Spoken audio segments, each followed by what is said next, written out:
दोस्तों, Madhya Pradesh high court का एक ऐतिहासिक जजमेंट आया है ऑडियो एविडेंस के ऊपर, जहां पर सवाल ये था कि जब डाइवोर्स केस होता है तो क्या वहां पर अपने लाइफ पार्टनर की प्राइवेट ऑडियो रिकॉर्डिंग को एविडेंस के तौर पर कोर्ट में पेश किया जा सकता है या फिर नहीं।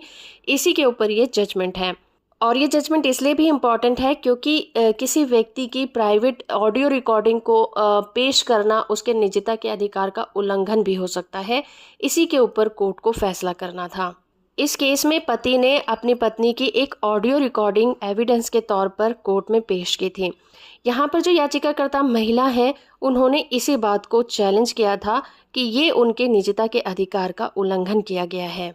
दोनों की मैरिज 2016 में हुई थी और महिला ने सीआरपीसी के सेक्शन 125 के तहत मेंटेनेंस की याचिका भी दायर की थी, जबकि पति ने पत्नी के अवैध संबंध को प्रूफ करने के लिए ऑडियो रिकॉर्डिंग को कोर्ट में एविडेंस के तौर पर पेश करने की मांग की थी। अब कोर्ट के लिए चैलेंज यहाँ पर ये था कि क्या किसी की प्राइवेट बातचीत को रिकॉर्ड किया जा सकता है और उसे एविडेंस के तौर पर कोर्ट में पेश किया जा सकता है। महिला ने यहाँ पर दावा किया था कि इस तरह की रिकॉर्डिंग भारत के संविधान के आर्टिकल 21 के तहत मौलिक अधिकारों का उल्लंघन करता है, जो उसके प्राइवेट अधिकार की गारंटी देता है। यहाँ पर 3 केसों का रेफरेंस भी दिया गया था, जिसमें people union of civil liberties versus union of India case, जिसमें मौलिक अधिकारों में प्राइवेट बातचीत पर बहुत जोर दिया गया था।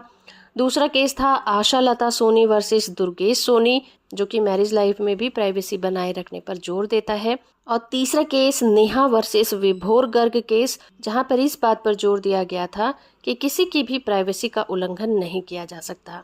तो इस केस में मध्य प्रदेश हाई कोर्ट ने कहा कि पति या पत्नी की निजी बातचीत को उनकी जानकारी के बिना रिकॉर्ड करना उनके निजता के अधिकार का उल्लंघन है और ये भारत के आर्टिकल 19 और 21 का भी उल्लंघन है। कोर्ट ने कहा कि किसी भी व्यक्ति का निजता का अधिकार जो होता है वो उसकी मैरिज के बाद भी बना रहता है और कोई भी लाइफ पार्टनर उसका उल्लंघन नहीं कर सकता। तो किसी के निजता का उल्लंघन करके किसी की प्राइवेट रिकॉर्डिंग को कोर्ट में एविडेंस के तौर पर स्वीकार नहीं किया जाएगा।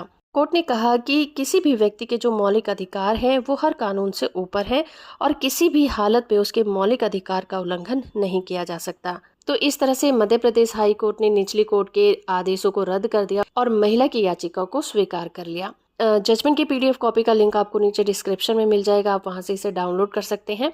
वीडियो इन्फॉर्मेटिव है तो आप इसे लाइक, शेयर और चैनल को सब्सक्राइब करना बिल्कुल मत भूलिएगा।